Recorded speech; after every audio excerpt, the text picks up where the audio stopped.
Hey everyone, Morgan here. I sure do love my home. You know, when it comes to an emergency or disaster, the very first thing we don't want to do is leave our home.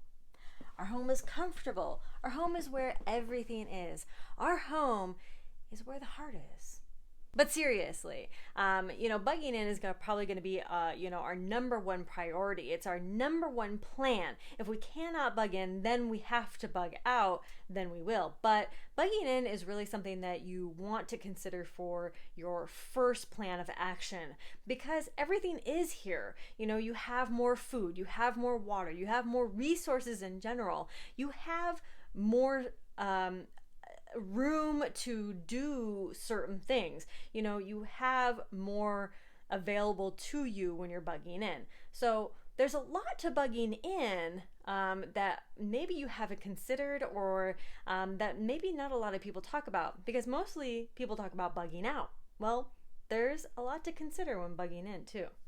First of all, we have to think about the situation that we're bugging in for. Are we bugging in for a tornado? Are we bugging in for nuclear fallout? What is the situation that we're bugging in for? Knowing this, we can decide on certain plans of actions for just bugging in. So you can have plans upon plans upon plans just for bugging in purposes, because not everything's bugging out, right?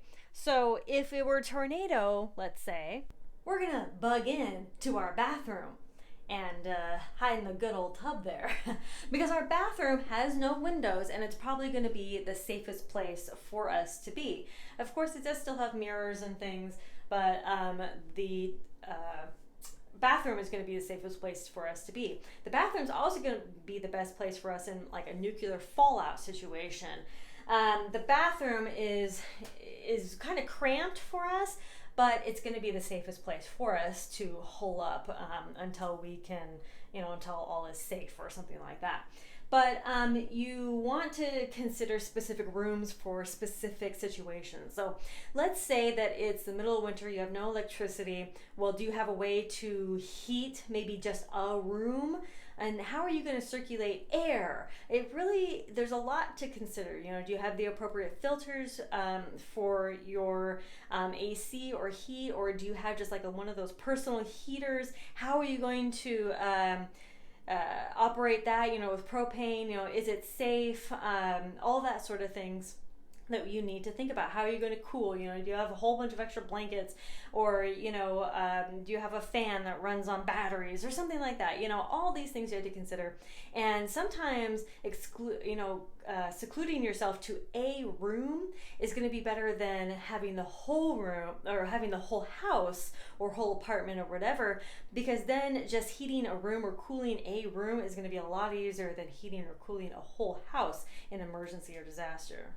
So then that brings us to cooking. If you are in a situation like this, like for us, if we don't have access to our gas stove, then we're probably just going to be eating a lot of cold stuff because every time that I've said this a lot, but you don't want to use one of those propane canisters in an enclosed area. It's very dangerous. You want to do it outside or in a well-ventilated area. Well, this is not well ventilated, so we wouldn't be cooking in here, and that's just another consideration that we have to think about when it comes to bugging in. So let's spend a little more time in the bathroom and talk about hygiene purposes. Now, the sewage system should be pretty much okay unless it backs up or something like that, but you will still, have to go to the bathroom. You have to consider that. So, extra toilet paper, all that. Hygiene purposes, cleaning purposes, extra soap, all these things you still have to do. You still have to clean yourself. You have to clean the area around you. Hygiene is going to be, and cleanliness is still going to be very important, so it's things you have to keep in mind. One last bit in the bathroom here. In an emergency or disaster, you always want to fill your tub with water. That will be extra water that you can use in addition to the water that you already have. And instead of just filling it straight into the tub, what I would do is getting one of these Aquapod kits. This is an actual liner for the bathtub, and you just fill it up, and then you have a little bit cleaner water than you would just putting it straight into the bathtub. And you can fill up all your sinks, fill up all your bathtubs, fill up as much as you possibly can.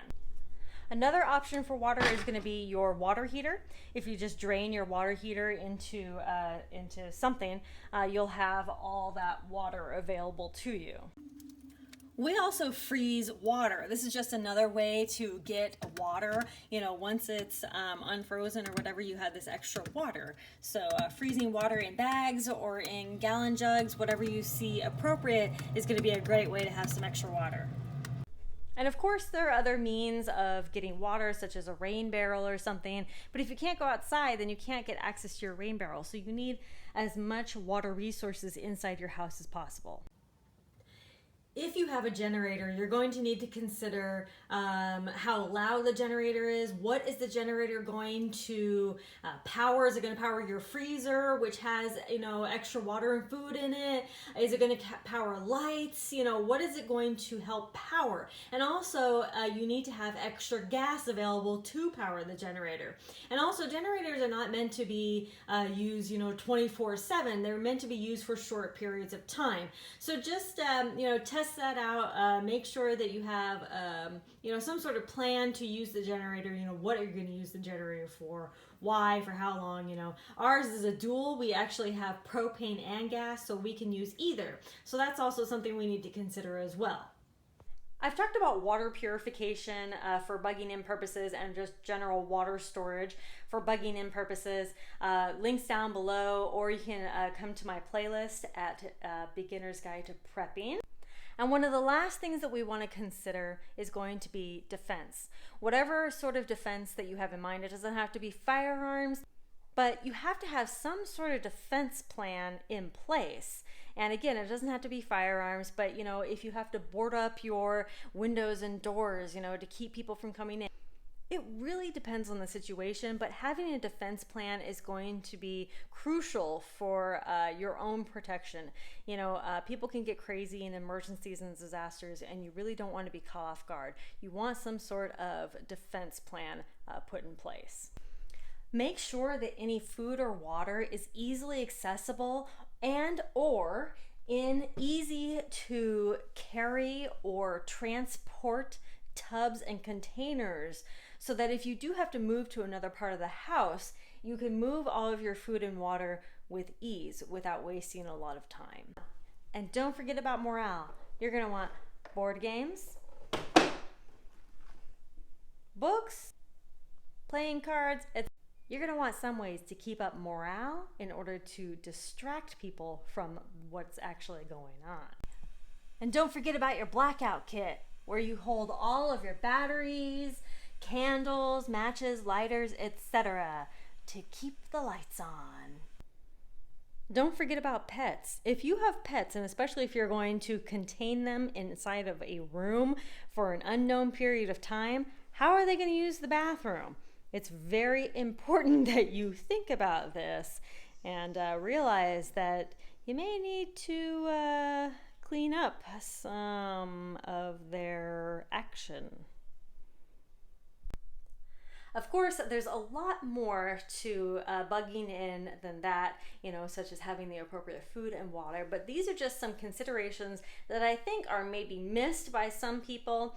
And bugging in is, since our number one priority, we really do need to plan appropriately for how we're going to act when it comes time to bug in for a variety of emergencies or disasters.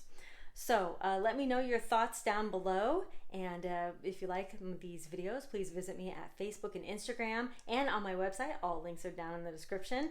And if you really, really like my videos, I would sure appreciate it if you could support me on Patreon, link down below. Thank you so much for watching. I appreciate you. Conquer tomorrow by preparing today. See you later. Bye.